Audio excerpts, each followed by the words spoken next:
말씀은 고린도후서 6장 11절부터 13절, 지난주와 동일한 말씀이고요. 우리 한 절씩 교독하면서 읽도록 하겠습니다. 고린도인들이여 너희를 향하여 우리의 입을 열리고 우리의 마음이 넓어졌으니 너희가 우리 안에서 좁아진 것이 아니라 오직 너희 심정에서 좁아진 것이니라.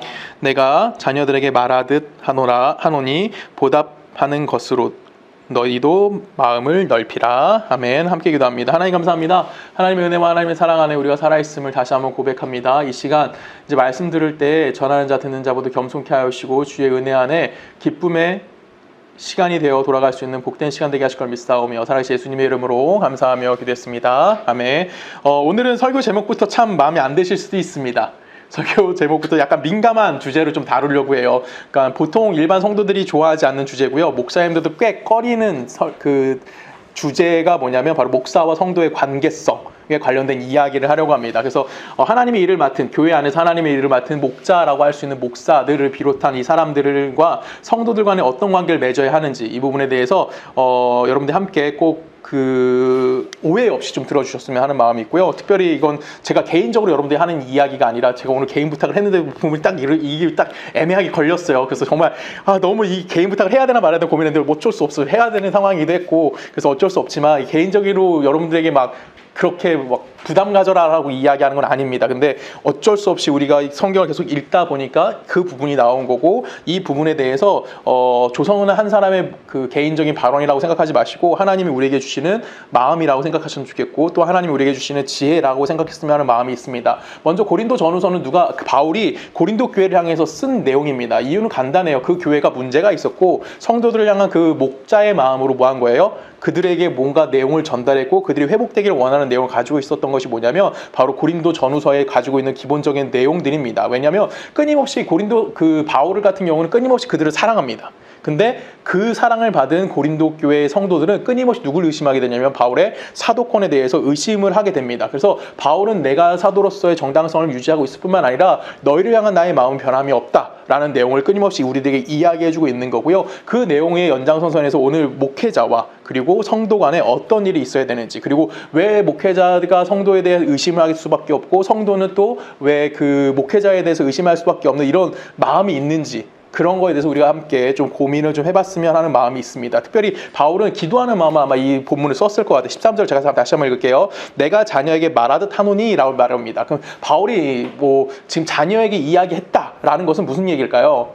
그만큼 간절하게 이야기하고 있다라는 거예요. 자녀에게 이야기한다는 건 뭐냐면 그냥 내가 만약에 예를 들어서 하은이가 정원이에게 뭔가 이야기를 합니다. 근데 이 아이가 잘 되기 위해서 하는 이야기일까요? 아니면 이 아이가 망하게 하기 위해서 하는 얘기일까요? 당연히 잘 되고 바르게 성장하기 위해서 하는 말이 부모가 자녀에게 하는 말입니다. 바울이 지금 그런 심정으로 이야기하고 있다라고 이야기하면서 너희의 마음을 뭐하라는 거예요? 넓히라라고 이야기하고 있어요. 너희의 마음 넓히라는 건 들어줘. 내가 너희를 정말 자녀처럼 생각하고 있고 너희를 향한 너무나 뜨거운 사랑을 갖고 있으니까 너희가 꼭 내 말을 잘 들어줬으면 하는 마음이 있어 라고 이야기하고 있다라는 겁니다. 그래서 먼저 목회자가 어떤 마음을 가지고 성도를 대해야 하는지에 대해서 이야기를 해보려고 해요. 먼저 목사의 책임입니다. 목사의 책임은 참 간단하지만 굉장히 중요합니다. 뭐냐면 목사는 진리의 말씀을 전하는 자이고요. 생명의 말씀을 전하는 자입니다. 그래서 진리와 생명이라는 그 기준점 안에서 어딜 걸어야 될까요? 정도를 걸을 수 있는 사람이 되어야만 하는 거고요. 주어진 사역 안에서 뭘 해야 될까요? 그가 실천할 수 있는 사람이 되어져야만 한다는 겁니다. 내가 예를 들어서 목사가 헌신해야 되는 거고요. 목사가 사랑해야 되는 거고 목사가 자기의 삶에 책임감을 가지고 그것을 행하는 자가 되어져야만 한다는 것이죠. 근데 중요한 건 뭐냐면 하나님은 어떤 걸 넘어선 분이라고 말씀드렸냐면 항상 제가 말씀드린 것 중에 하나가 하나님 인과 법칙을 넘어선 분입니다. 그렇죠? 그럼 뭐가 있는 거 아니에요? 원인과 결과를 뛰어넘은 분이 누구라는 거면 하나님이시라는 거예요. 그러면 목사들도 목자라고 부르는 교회 안에 목자, 지도자라고 부르는 사람들도 뭘 뛰어넘어야 될까요? 그들의 원인이 있으면 결과도 벗어날 수 있어야 되는 거예요. 내가 헌신했고 내가 책임지는 생활을 했고 내가 사랑하는 걸 했어. 근데 그거에 대한 결과를 바라보면서 하는 것이 아니라 그 결과가 우리에게 주어지지 않을지라도 뭐 하는 겁니까? 그 정도를 끊임없이 걸어가야 하는 이유에 대해서 말씀하고 있다라는 겁니다. 예전에 저와 함께 고린도 전후서를 봤을 겁니다. 그리고 고린도 후서에 보면은 여성분들이 꽤 싫어하는 성경 구절이 매번 등장합니다. 뭐였죠? 아내들아 남편에게 뭐하라? 복종하라. 이 순종도 아니고 복종이에요. 그리고 남편들은 되게 쉽죠. 뭐죠? 아내를 목숨 걸고 사랑해. 이 좀 끝입니다. 근데 여기서 중요한 건 뭐냐면 아내에게 남편에게 복종하라고 이야기한 건 남편에게 내가 복종할 정도의 남편이 갖고 있던 어떤 수준이 좋기 때문에 복종하라고 이야기하는 걸까요? 아닙니다. 남편들에게 아내들을 사랑하라고 이야기하는 이는 아내가 사랑받을 만한 조건이 있기 때문에 사랑하라고 이야기하는 걸까요? 그렇지가 않다라는 거예요. 그 사람이 어떠함을 뛰어넘어서 뭐 하라는 겁니까? 네가 아내로서 남편에게 책임감 있는 행동을 행해야 한다라고 이야기하는 거고요. 남편들도 아내의 상황을 뛰어넘어서 뭐 하라는 겁니까? 네가 남편으로서의 책임감을 다 행해야 한다라고 이야기하는 것이 성경에서 우리들에게 이야기해주는 내용이다라는 거예요. 그래서 교회의 지도자라고 하는 이 모든 사람들도 뭘 갖고 있어야 되는 거냐면 가장 먼저 자기 삶에서 뭘 가져야 되냐면 하나님 말씀에 대해서는 책임을 가져야만 한다라고 성경은 우리들에게 이야기해주고 있다라는 겁니다. 그러니까 여러분 생각할 때 가장 중요한 건 뭐냐면 목사가 목사다운가를 떠나야 한다라는 거예요. 우리가 그걸 벗어나서 생각을 하는 거예요. 성도로서 목사에 대해서 내가 뭔가 그 목사를 섬긴다던가 목사를 좀 존중해 준다는 것은 그 목사가 목사답기 때문에 내가 섬기고 내가 존중해 주는 것이 아니라 그분이 누구기 때문에 하나님이 우리가 만나게 해주신 목사님이기 때문에 뭐 하는 겁니까? 그분에 대해서 존중해 줄 수 있는 마음을 가져야 하는 것이 기본적인 책임인 거고요. 목사 역시 성도가 나를 잘해주면 너무 좋아하면서 쫓아가면서 헤헤거리는 사람이 되는 것이 아니라 그 사람이 어떠하든가 나를 향해서 칼을 찌르든 나를 향해서 욕을 하든 나를 향해서 뭘 하든 하나님이 또한 나를 만나게 준 성도이기 때문에 뭐 해야 되는 겁니까? 그 사람에 대한 책임을 다해야 되는 거고 헌신하는 마음을 가져야 되는 것이 성경이 우리들에게 이야기하는 가장 큰 원칙이라고 생각합니다. 그래서 목사들은 분명히 뭘 가져야 되냐면 책임감을 가져야 한다라고 하는 것이죠. 근데 여기서 단순하게 제가 잠깐 목사라고 이야기하는 이유는 저희 교회는 목사밖에 없기 때문에 그래요. 그렇죠? 이건 누구까지 포함되는 걸까요? 예를 들면 교회의 지도자를 에 포함되어 있는 사람이 다 들어갈 겁니다. 대표적으로 누가 있을까요? 교회 지도자라고 하면 장로님들. 저희 교회는 장로님이 없으시죠. 장로님보다 조금 낮은 책임감을 갖고 있는 사람이 누구죠? 안수 집사님입니다. 저희 교회는 안수 집사님이 계실까요? 계시지는 않습니다. 근데 제가 다 내년에 저희 교회에서 처음으로 이제 창립 5주년이죠. 저희가 내년이면 개척 5주년이 되는데 내년에 저희가 안수 집사님을 세울 겁니다.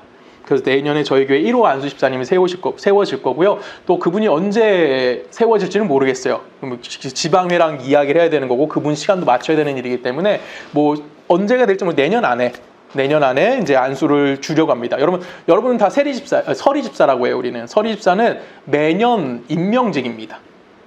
여러분 제가 내년에 너 집사 그만해 하면 집사 못하는 거예요. 근데 안수 집사는 안수를 받는 겁니다. 그거는 뭐가 되면 항존직이라 그래요. 안수 받는다는 것은 이제 그 사람이 이제 장로가 되기 전까지는 계속 안수 집사로 가는 겁니다. 그분이 저희 교회에 있던 다른 교회를 가던 그분의 직분이 뭐가 되는 거예요? 안수 집사님이 되시는 거예요. 그래서 그거는 굉장히 교회적으로 굉장히 중요한 행사가 될 거고요. 목사 안수만큼 중요한 게 뭐냐면 뭐 장립이라고 표현할 수도 있고 안수 집사 안수라고도 표현할 수 있습니다. 이런 부분에 대해서 굉장히 중요하게 바라보는 거고 내년에 저희가 그런 행사를 하는데 그럼 내년에 이제 그 안수 집사 되시는 분도 오늘 목사인 저와 동일한 마음으로 이 말씀을 좀 들어주셔야 되는 거예요. 뭘 갖고 있어야 된다고요?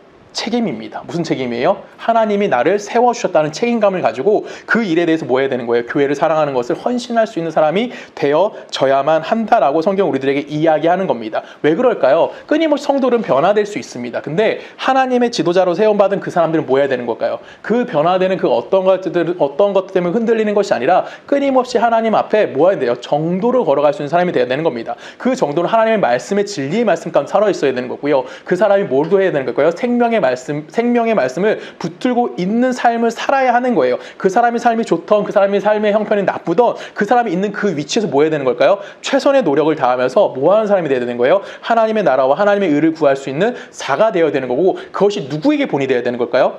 여러분들에게 본이 되어야 하는 겁니다. 만약에 제가 여러분들에게 본이 되지 못한다면 전 목사로서 자격이 없는 사람이 되는 거예요. 저는 여러분들이 모범이 되기 위해서 끊임없이 노력하는 삶을 살고 있습니다. 여러분들 앞에 본이 되지 않을 수도 있어요. 쟤 왜 저래? 라고 생각할 수도 있지만 저 나름대로의 최선을 다하고 있는 거고요. 그 삶에서 끊임없이 저는 고민하고 있고 내가 이렇게 행동하는 게 옳을까? 저렇게 행동하는 것이 맞을까? 항상 고민하면서 끊임없이 뭐 할 거예요? 제가 여러분 삶을 책임지는 건 아니지만 여러분에게 보여주는 그 삶에 대해서 책임지기 위해서 노력하는 삶을 살아가고 있다라는 것입니다. 이거를 여러분들이 꼭 기억해 주셨으면 좋겠고요. 우리 이 부분에 대해서 성경을 좀 간단하게 이야기하면 성경을 좀 읽어볼게요. 데살로니가 전서로 가볼까요? 우리 한 절씩 좀 길지만 한 절씩 읽어볼까요? 너희도 알거니와 우리가 아무 때에도 아첨하는 말이나 탐심하는 탈을 쓰지 아니하는 것을 하나님이 증언하시느니라.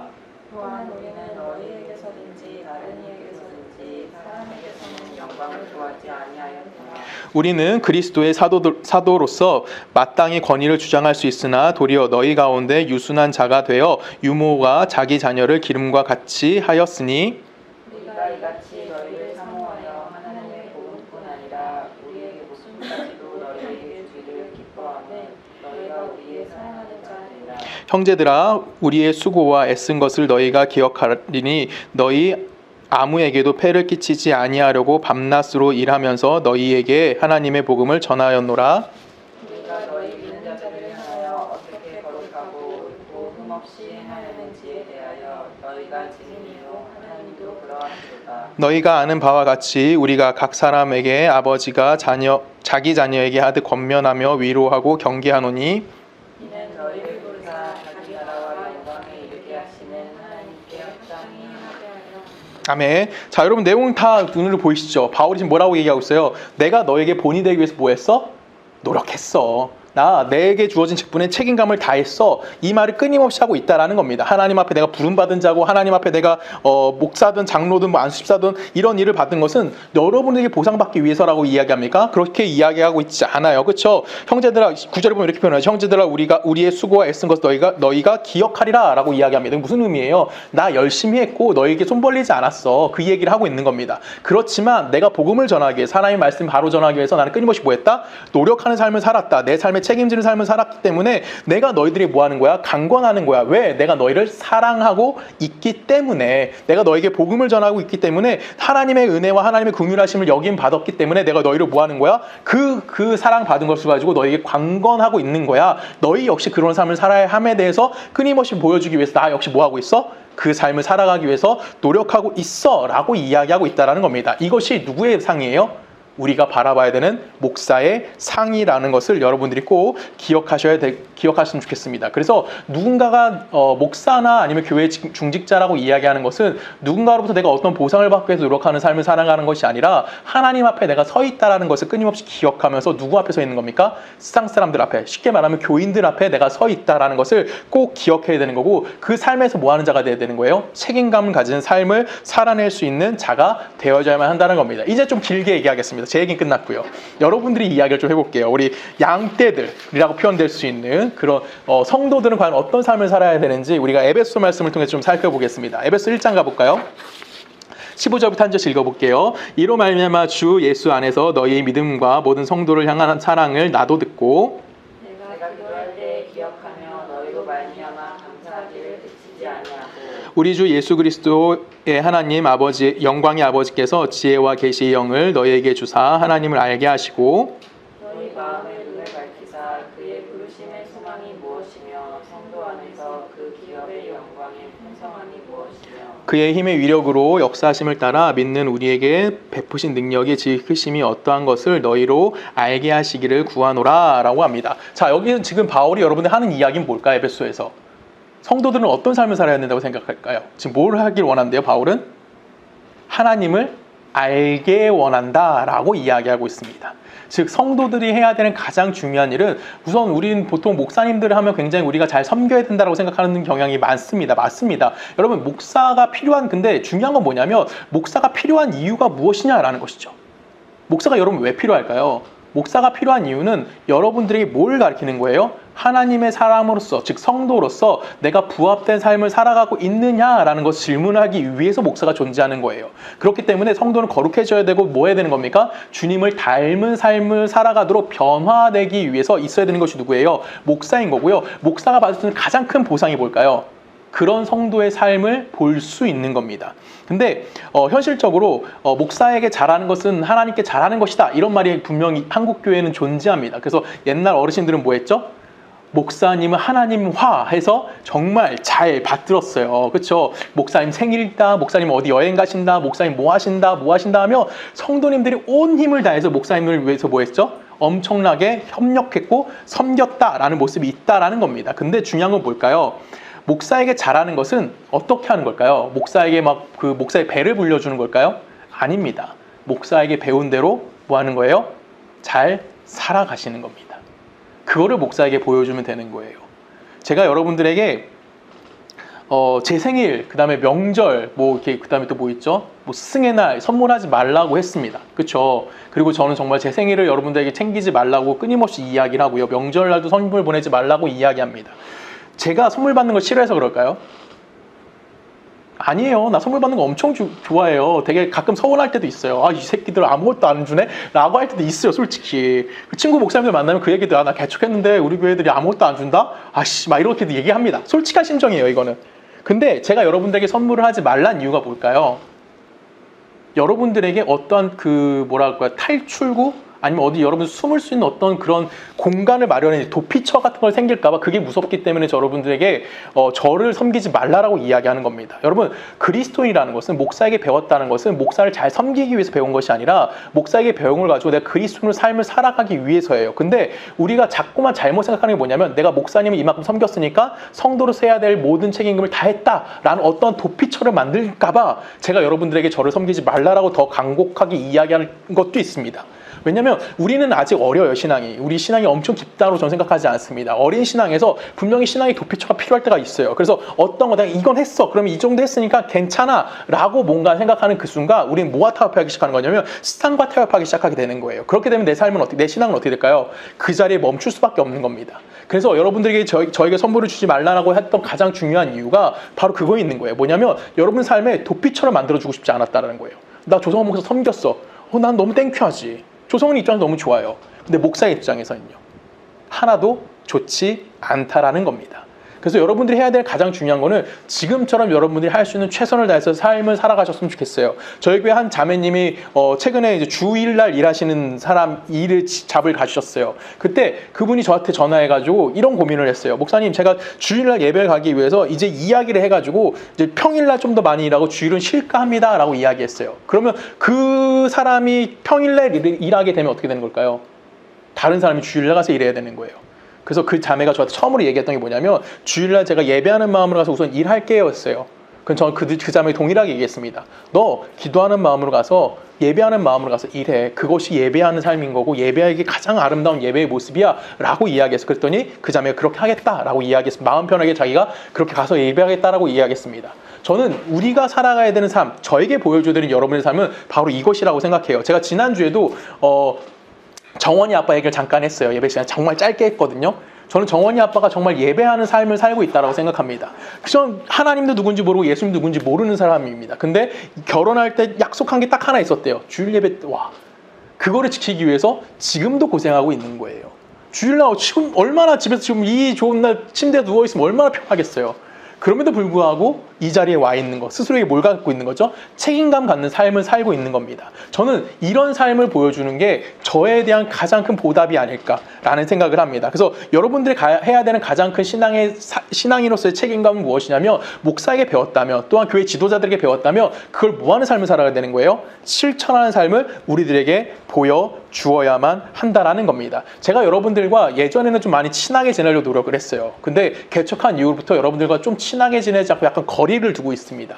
이유는 뭘까요? 동일한 겁니다. 저랑 친해지면 핑계거리가 생기기 시작하는 거예요. 저랑 너무 가까워지면 정말 핑계거리가 생겨요. 목사님한테 얘기했어. 목사님 뭐 했어? 이러면서 우린 뭐 하는 거예요? 자꾸만 어떤 도피처를 마련할 수밖에 없는 거죠. 그래서 우린 자꾸만 뭘 놓치게 되는 거예요? 내가 좀 더 경건해야 함을, 내가 좀 더 그 성실해야 함을 놓칠 때가 있다라는 겁니다. 그래서 제가 여러분들에게 좀 불성실해 보이기도 할 거고요. 어떤 면에서는 조금 이제 되게 좀 까칠하다, 호의가 없어 보인다라고 느껴질 정도로 제가 행동할 때 좀 있기는 합니다. 근데 그거는 여러분 좀 속상하지 않으셨으면 좋겠어요. 제가 목사로서 해야 될 책임감을 다하기 위해서 하는 하나의 행동이라는 것을 여러분이 좀 기억해 주셨으면 좋겠다라는 마음이 있습니다. 개인적인 관계가 냉정한 것이 아니라요, 목사이기 때문에. 제가 여러분들이 친구로 만났으면 그러진 않았을 겁니다. 아니면 그냥 교회 부목사로 만났으면 역시 그러지도 않았을 거예요. 근데 저는 여러분들이 뭘 책임지는 사람이 된 거예요? 신앙을 책임져야 되는 사람이 된 겁니다. 그렇기 때문에 저는 뭐 하는 겁니까? 여러분들이 좋은 사람을 만나서 좋은 목사 만나서 하하호 하는 사람이 되기를 원하는 사람이 아니에요. 여러분은 나쁜 목사를 만날지라도 뭐 하는 사람이 되어야 됩니까? 하나님의 사람이 되어져야만 하는 겁니다. 하나님의 사람으로 완성되어지는 것으로 내가 함께 가야 하는 책임을 완수하는 입장인 거고요. 여러분은 뭐 하는 거예요? 그런 하나님의 사람을 변화되기 위해서 노력하는 삶을 살아야 한다는 것을 여러분들이 꼭 기억하시면 좋겠습니다. 마지막으로 말하겠습니다. 저에게 잘해주시는 건요, 인간 조성은은 행복합니다. 근데 목사 조성은에게는 정말 안 좋은 겁니다. 그래서 여러분들이 할 수 있는 모든 것들을 다해서 최선을 다해서 하나님의 사람으로 좀 더 변화된 모습을 계속해서 우리들이 같이 나눴으면 하는 마음이 있습니다. 우리 이 에베소 말씀을 골로새서는 좀 이렇게 표현합니다. 골로새 제가 읽을게요. 1장 3절에 보면 우리가 너희를 위하여 기도할 때마다 하나님 곧 우리 주 예수 그리스도의 아버지께 감사하노니 이는 그리스도 예수 안에 너희의 믿음과 모든 성도에 대한 사랑을 들었음이요 라고 이야기합니다. 지금 뭐라고 얘기하고 있어요? 이는 그리스도 예수 안에 너희 믿음과 모든 성도에 대한 사랑이라고 이야기합니다. 너희 믿음이 있고요. 너희 사랑을 내가 뭐 했어요? 들었어. 근데 그걸 어디 있다고요? 그리스도 안에 있는 겁니다. 즉 성도가 어디 있는 걸 가장 목사들이 좋은 거라고요? 하나님 안에 살아가는 삶을 사는 거, 그리스도 안에 살아가는 삶을 살아가는 거, 그리고 그리스도 안에서 믿음을 가지고 성도 안에서 사랑을 실천하는 모습이 우리들 안에 보여주는 거. 그것이 가장 큰 뭐가 될까요? 어떤 업적을 세우는 것보다 하나님의 사람으로 바뀌어가는 가장 큰 보상이다라는 것을 성경은 우리들에게 이야기해주고 있다라는 겁니다. 그래서 목사가 목사로서 또한 성도가 성도로서 정도를 걷는 것만이 정답이다라고 이야기는 할 수는 없지만 그 삶을 우리는 끊임없이 뭐 해야 되는 거예요? 살아가기 위해서 노력할 수 있는 자가 되어져야만 한다는 것을 여러분이 꼭 기억하셨으면 좋겠습니다. 그리고 그 안에서 또 우리는 뭐 해야 되는 걸까요? 너무 강하게 밀어붙일 수는 없는 거예요. 그래서 성도를 위로하기도 해야 되는 거고요. 그 안에서 경계할 수 있는 그 사람이 있다는 거, 내가 좀 도와줘야 될 사람이 있다는 것을 인식할 수 있어야 한다는 겁니다. 우리 고린도전서로 가볼까요? 한 절씩 읽을게요. 디모데가 이르거든 너희는 조심하여 그로 두려움 없이 너희 가운데 있게 하라. 이는 그도 나와 같이 주의 일을 힘쓰는 자임이라. 누구든지 그를 멸시하지 말고 평안히 보내어 믿음으로 오게 하라. 나는 그가 형제들과 함께 오기를 기다리노라. 아멘. 자, 지금 바울이 디모데가 이제 너 고린도 교회 갈 거야라고 이야기하는 거예요. 근데 이 고린도 교회 갔을 때 디모데를 향해서 뭐 하지 말게 하래요? 그가 두려워하지 않게 하고 누구든지 그를 뭐 하지 말래요? 멸시하지 않도록 하라라고 이야기하는 거예요. 왜 그럴까요? 디모데가 두려워하는 이유는 뭐예요? 여러분, 누가 두려움이 많죠? 누가 두려움이 많아요? 부족한 사람이 두려움이 많은 거예요. 어디 앞에 딱 섰습니다. 잘하는 사람은 그냥 막 잘해요. 말도 잘하고 뭐 다 행동도 잘합니다. 근데 내가 좀 부족한 사람이에요. 그럼 뭐 해야 되죠? 두려울 수밖에 없어요. 누가 또 멸시당하죠? 뭐 뛰어난 사람이 멸시당하나요? 아닙니다. 부족한 사람이 멸시당하는 거예요. 근데 그 부족한 디모데가 어디 간 거예요? 잘난 척하고 있는 고린도 교회에 가고 있는 거예요. 그래서 바울이 권면하는 겁니다. 야, 너 고린도 교회 사람들아, 뭐 하지 마, 디모데를 뭐 하지 말, 두려워하지 않게 해줘요. 잘해줘. 이 말하는 거예요. 또 뭐 해주라는 거예요?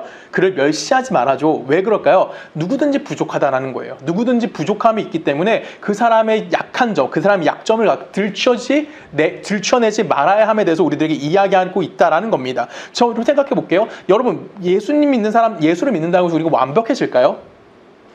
우리 삶이 완벽한 삶을 살아갈 수 있을까요? 절대 그럴 수 없어요. 대표적으로 누가 완벽하지 않은 삶을 살고 있어? 여러분 앞에 있잖아요. 나 봐요. 내가 완벽할까요? 그렇지 않아요. 맨날 아프대요. 맨날 힘들대요. 그렇죠? 우리는 그런 삶을 살아가는 사람을 눈앞에 보고 있어요. 저를 보면서 우리가 생각해야 되는 건 뭐냐면, 평범한 것보다 좀 더 못한 삶을 살아갈 수 있구나. 누가 예수를 믿는다고 하는 사람이. 그럼에도 불구하고 누가 나를 들어 쓰시는 거야? 하나님이 나를 들어 쓰시고 계시다라는 거예요. 여러분, 하나님이 나를 왜 부르셨을까요? 솔직히 내가 하나님이라면, 내가 신이면 나 같은 놈 안 불러요. 그렇죠? 그렇지 않을 것 같아요? 맨날 아프다고 하는 목사 세울 것 같아요? 얼마나 불편하겠냐, 하나님 입장에서. 쟤 아프대. 맨날 이렇게 할 거 아니에요.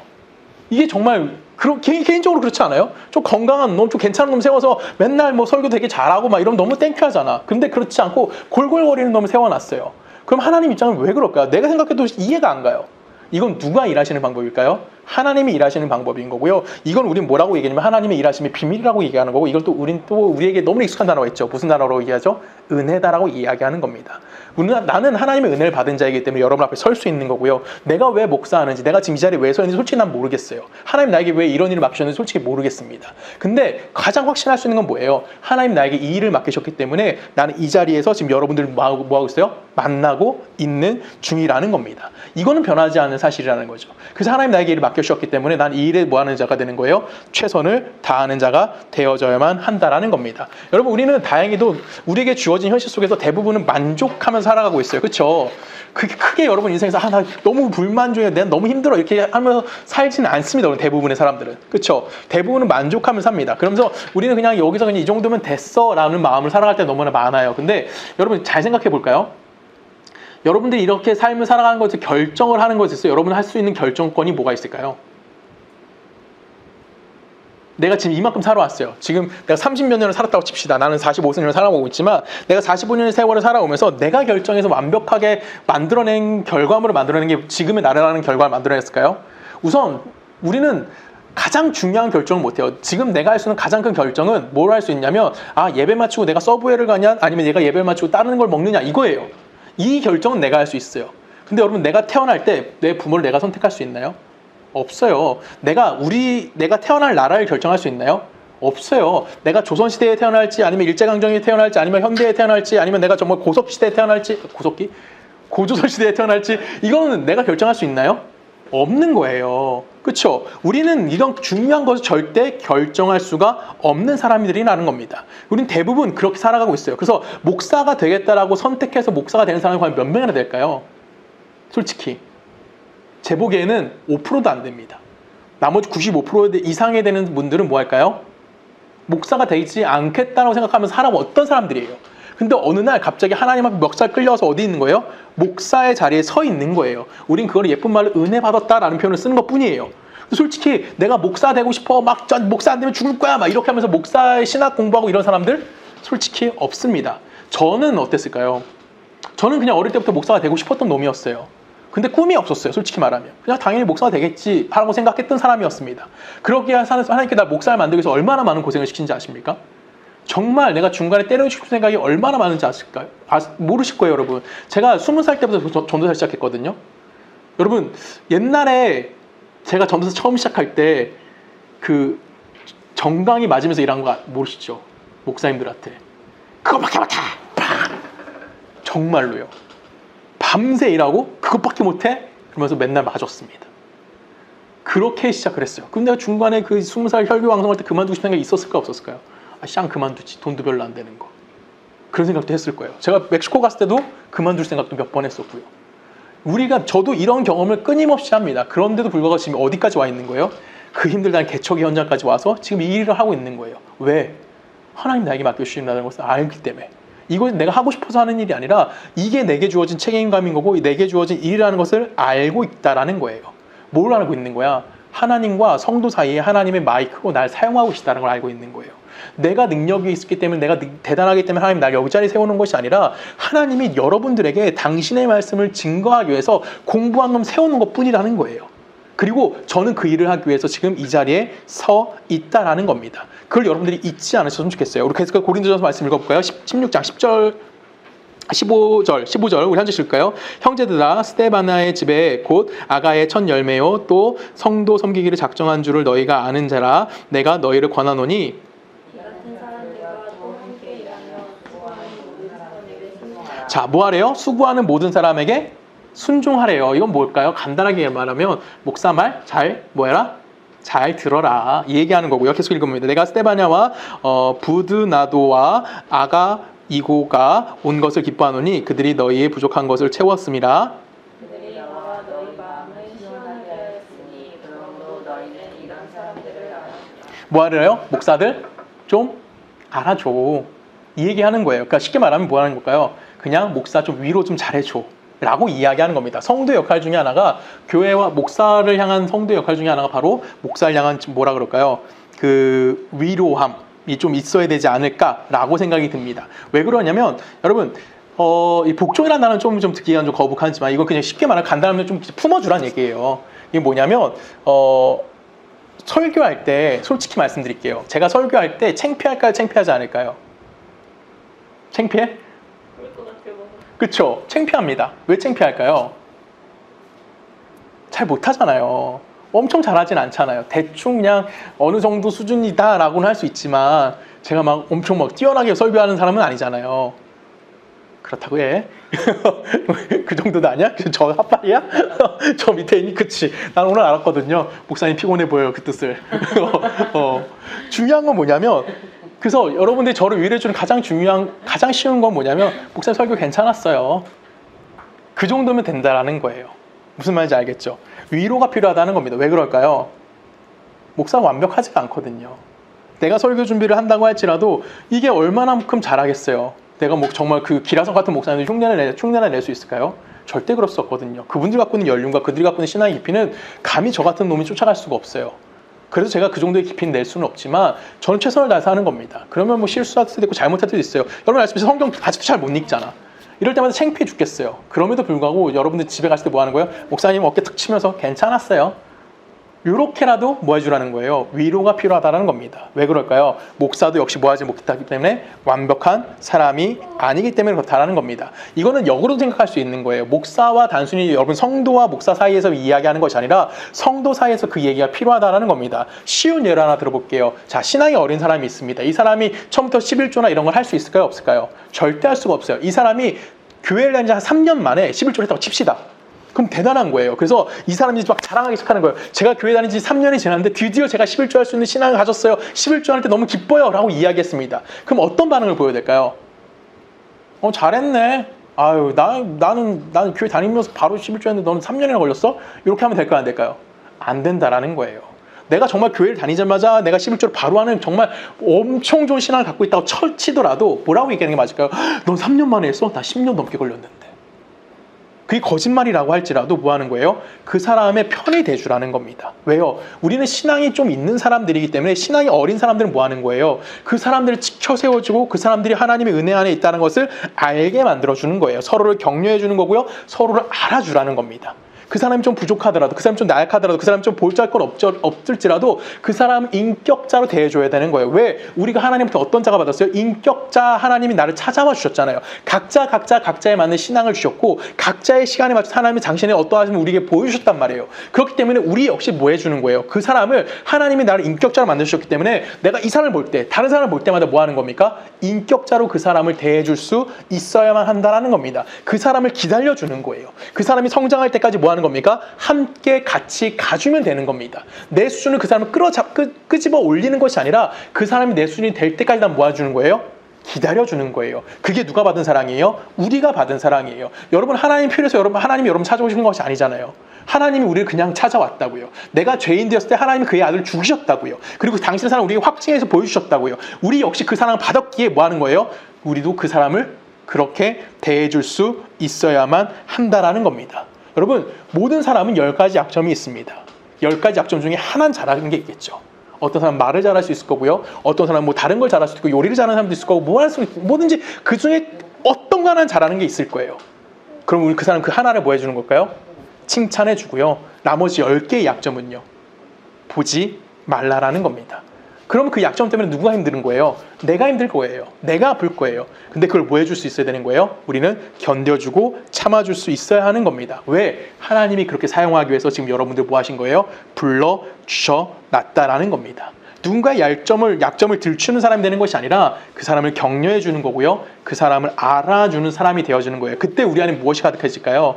하나님의 사랑과 하나님의 기쁨과 하나님의 우리를 향한 마음이 무엇인지를 이해할 수 있게 되어진다라는 겁니다.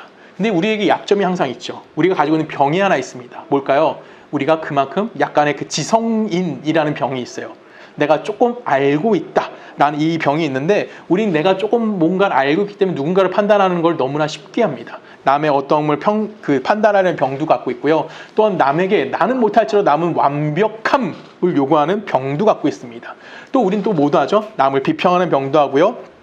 어떤 잘못 하나 끄집어내서 내가 저 사람 잘못 찾아냈어 하면서 뭐 하는 사람도 있어요? 쾌감을 누리는 그런 삶을 살아가는 자들도 있다라는 겁니다. 우리가 이 병 때문에 얼마나 많은 사람들에게 아픔을 주었고 또 얼마나 많은 사람들에게 고통을 주었는지 여러분 스스로에게 한번 질문을 해보셔야만 하는 겁니다.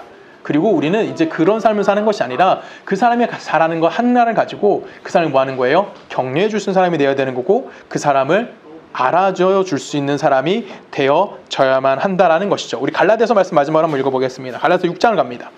6장 6절 한 절씩 읽습니다. 가르침을 받은 자는 말씀을 가르치는 자와 모든 좋은 것을 함께 하라. 스스로 속이지 말라. 하나님은 업신여김을 받지 아니하시나니 사람이 무엇으로 심든지 그대로 거두리라. 자기의 육체를 위하여 심는 자는 육체로부터 썩어질 것을 거두고 성령을 위하여 심는 자는 성령으로부터 영생을 거두니라. 우리가 선을 행하되 낙심하지 말지니 포기하지 아니하면 때가 이르면 거두리라. 아멘. 자, 여러분 7절 굉장히 우리가 좋아하는 성경 구절이고 편한 성경 구절이죠. 심은 대로 뭐 한다? 심은 대로 거둔다. 그렇죠? 7절 마지막 절은 심은 대로 거둔다. 무엇을 심던지 심은 대로 뭐 한다? 거둘 거야. 아, 너무 편해. 제일 쉬운 말이에요, 성경에서. 그렇죠? 여러분 심은 대로 거둔대요. 근데 중요한 게 이 심은 대로 거둔다가 그 앞에 6절과 함께 온다라는 거예요. 6절은 뭐죠? 6절을 보면 가르침을 받는 자는 누구예요? 성도죠. 그는 말씀을 가르치는 자 누구예요? 목사입니다. 목사와 뭐 하래요?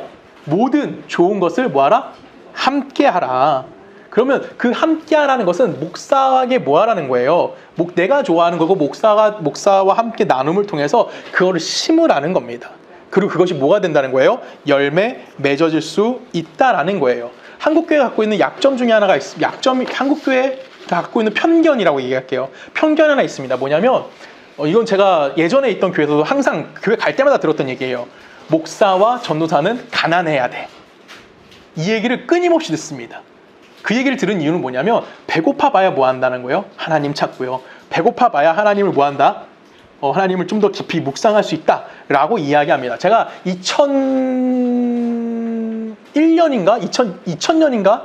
부터 전도사를 시작했거든요. 2000년인 것 같아요. 2000년부터 시작한 거예요. 2000년 6월부터 시작했던 것 같아요. 2000년부터 제가 이제 전도사를 시작했습니다. 그때 제가 사례비 얼마 받았을까요? 2000년이에요. 2000년. 지금부터 25년 전. 40만 원 받았습니다. 근데 그때 제가 아까 얘기했죠. 조인트 까이면서 일했다고요. 정말 월요일 하루 빼고 화요일부터 주일까지는 밤 12시 밤새서 일하다가 새벽 예배까지 드리고 교회에 오고 그때는 건축을 그렇게 많이 했어요. 교회들이. 건축에 노가다로까지 들어가서 일했습니다. 그리고 얼마 받아요? 40만 원 받았습니다. 근데 왜 이렇게 적게 받았을까요? 전도사는 가난해야 되기 때문에. 그래야 뭐 하기 때문에? 기도하기 때문에. 그게 당연하다고 배웠습니다. 그리고 제가 멕시코를 갔다가 2010년에 한국에 들어왔고요. 2011년에 처음으로 예성에 들어왔습니다. 그동안 이제 장로교에 있다가 예성에 처음으로 왔어요. 2011년에 제가 이제 동대문에 있는 어떤 큰 교회에 전도사로 가게 됩니다. 교회 이름 얘기하지 않을게요. 그때 제가 가서 교육 전도사, 파트 전도사로 들어갔어요. 근데 파트 전도사를 해봤자 월화 목만 쉬고 다 가야 됐어요. 수금, 토, 주일을 갔습니다. 얼마 받았을까요? 2000년도에 40만 원 받았어요. 2011년도에 얼마 받았을까요? 40만 원 받았습니다. 놀랍죠? 그게 언제 올랐을까요? 사례비가. 우리 월급이라고 여러분 월급 받는 것이 목사님 월급 받는 거 사례비라는 말 좀 예쁜 표현을 쓰는 거예요. 그리고 제가 이제 전임 전도사, 이제 월요일만 하루 쉬고 매일 나가는 전도사가 됐을 때 그때 80만 원 받았습니다. 그리고 목사가 되고 나서 140인가 받았어요. 근데 요즘에는 이제 저희 나라 강제법이 생겼죠. 목사 종교인 세금을 내야 되잖아요. 그래서 이제 강제로 어쩔 수 없이 교회에서들이 이제 월급을 올렸습니다. 어느 정도까지 올렸냐면 실예를 들어보면 제 친구 중에 부목사 중에 가장 많이 받는 친구가 얼마 받을 것 같아요? 가장 많이 받는 친구 못 받습니다. 가장 많이 받는 친구가 280만 원 받고요. 평균 200만 원이라고 생각이 돼요. 그것도 보너스 포함해서. 보너스를 쪼개서 해가지고 200만 원에서 한 3, 40만 원 정도 받고 있다라고 저는 지금 듣고 있고요. 저는 한 200만 원 못 받았어요. 저는 180인가 받았거든요. 목사할 때. 그 보너스 쪼개서 해서 200 딱 맞춰주셨나? 아무튼 그랬던 것 같아요. 보너스 100%, 300% 막 이렇게 쪼개서 나왔을 때. 그래서 겨우 200만 원 맞춰주고 이랬던 것 같아요. 기억에는. 그 정도로 정말 박봉 받습니다. 정말 적게 받죠. 많이 받지 못합니다. 이유는 뭘까요? 간단해요. 아까 말씀드렸죠. 목사는 뭐 해야 된다? 가난해야 된다. 왜?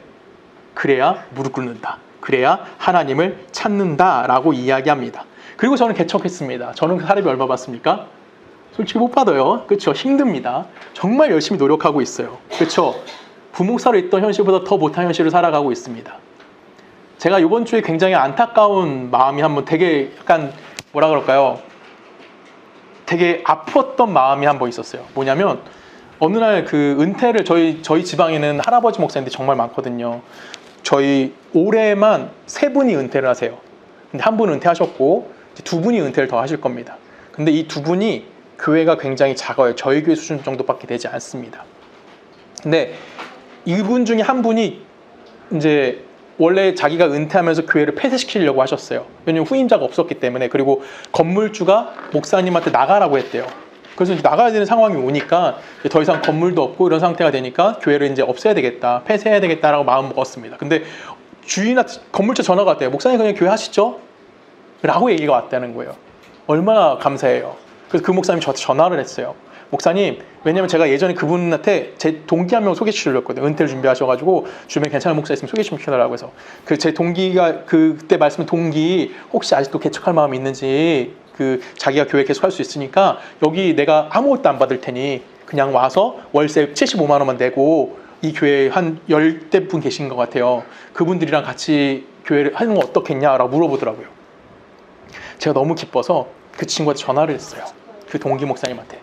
야, 너 이분이 은퇴하시는데 너 이제 개척 준비하고 있었고 얼마나 좋은 기회야. 목사님 아무것도 안 바라고 너 이제 월세만 내면 되는데. 근데 그 친구가 단칼에 어떻게 했을까요?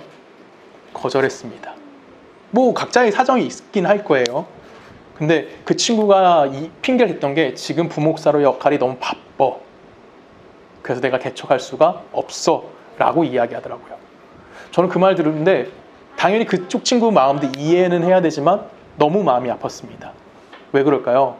개척하면 현실이 알기 때문에 그래요. 그 친구 제 현실을 보고 있거든요. 그 친구는 자존심이 있어서 저처럼 일도 안 할 거예요. 그 친구 진짜 무릎 꿇고 맨날 있을 놈이거든요. 그럼 그 친구는 굶는 거. 애도 셋인데. 둘인가? 애 둘이군요. 애들도 크고 있고 우리야 조그만 애지만 걔네는 이제 초등학생이고 막 그럼 학원 보내고 돈도 많이 들어간단 말이에요. 현실 속에 뭐 하는 거죠? 타협하고 있는 모습을 보였기 때문에 너무나 마음이 아팠습니다. 근데 그거 현실이에요. 여러분 솔직히 말하면 그거예요. 여러분 배고프면 잘합니까? 배고프면 도둑질밖에 못해요. 배불러야 그나마 뭐 할 수 있어요? 잘 섬길 수가 있는 거예요. 하나님의 종이라고 배고프면 안 되는 겁니다. 하나님의 종도 뭐 해야 되는 거예요? 배 부를 만큼 불러야 돼요. 뭐 엄청 배부르게 살라는 건 아니에요. 그건 정말 나태해질 수가 있어요. 근데 내가 할 수 있는, 내가 사역하기에 부족하지 않을 정도의 뭐는 있어야 될까요? 도움은 있어야 되는 거예요. 여러분, 제가 저를 도우라는 얘기는 아니에요.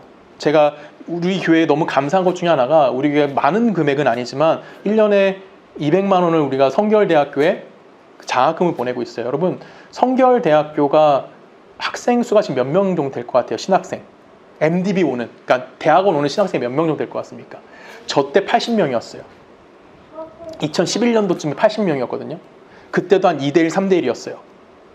지금은 미달이죠. 몇 명일까요? 맥시멈 40명인데 40명이 안 찹니다. 그 정도로 줄었어요. 사람들이 왜 신학을 안 할까요? 배고픈 걸 아는 거예요. 너무 배고픈 걸 아는 거예요. 그리고 우리 목사님들이 하는 걸 보니, 우리 목사님들이 사는 삶을 보니 전혀 그렇게 살고 싶은 마음이 전혀 들지 않은 거죠. 그래서 뭐 하는 거예요? 신학교들이 점점 작아지고 있어요. 제 생각인데 성결되는 신학교가 곧 없어질지도 모릅니다. 저희뿐만이 아니죠. 총신대도 그렇고요. 장신대도 그렇고요. 그러니까 큰 신학대학은 학교 자체가 신학과로만 이루어진 학교는 그대로 유지할 거예요. 총신의 장신 같은 경우는. 근데 걔네도 인원수를 줄이고 있어요. 거기는 120명 뽑았는데 지금도 거기에 한 4, 50명밖에 안 뽑습니다. 그 정도 줄어들고 있어요. 그리고 저희 성결대처럼 종합대로 있는 학교들은 신학과는 점점 줄일 겁니다. 저희가 그 윤영원 교수님을 돕잖아요. 윤영원 교수님 제자들을 돕고 있는데 윤영원 교수님이 문화선교학과였어요. 문화선교학교 40명, 그 학부니까 40명, 신학과 40명, 80명이었는데 이 문화선교학교가 어떻게 됐을까요? 폐쇄됐습니다. 그만큼 아이들이 오지 않는 거죠. 왜 그럴까요? 현실 속에 살아갈 수가 없는 거예요. 솔직히 여러분들은 우리는 가는 세대들이에요. 저는 이미 지나간 세대의 목사의 반열에 올라와 있어요. 왜냐면 이미 40대가 지났기 때문에. 근데 저 아이들은 세대는 목사가 과연 어떻게 될까요? 그래서 저는 우리가 할 수 있는 한 좀 더 많은 신학생들을 도왔으면 하는 마음이 있습니다. 여러분, 제가 아시는 분은 아시겠지만 제가 박사라다 그만뒀어요. 박사를 또 그만둔 이유는 간단합니다. 돈이 없었어요. 한 달에 그 학기당 500~600만 원을 들여서 박사를 학위를 받아야 될 정도로 메리트도 없었 뿐만 아니라 돈도 없었어요. 그 빚내서 했어야 돼요. 그 장학금부죠. 국가에서 주는 국비 장학금 받아서 해야 되고 그 대출 받아서 해야 되는 거였어요. 그거를 내가 4천만 원의 빚을 또 지면서 공부를 해야 되나? 라는 생각이 들 정도로 돈이 없었어요. 근데 교수님들이나 큰 교회 목사님들이 저한테 하셨던 말씀이 뭔지 아십니까? 너 박사학위만 받아와. 그러면 내가 너 좋은 데 보내줄게. 내가 너 어디 강의할 수 있게 해줄게. 아니면 어디 좋은 교회 보내줄게. 이 말씀 진짜 많이 하셨어요. 근데 제가 박사학위를 받은 건 도와주질 않으시더라고요. 그 이유는 내가 도와줄 수 있지만 네가 박사학위는 네 힘으로 받아야 돼. 근데 솔직히 말씀드리면 그 돈이 없었어요. 그래서 저는 박사학위를 못 받았습니다. 솔직히 공부 되게 하고 싶어요. 저희 집사람한테도 가끔 얘기합니다. 나 공부하면 참 좋을 것 같아.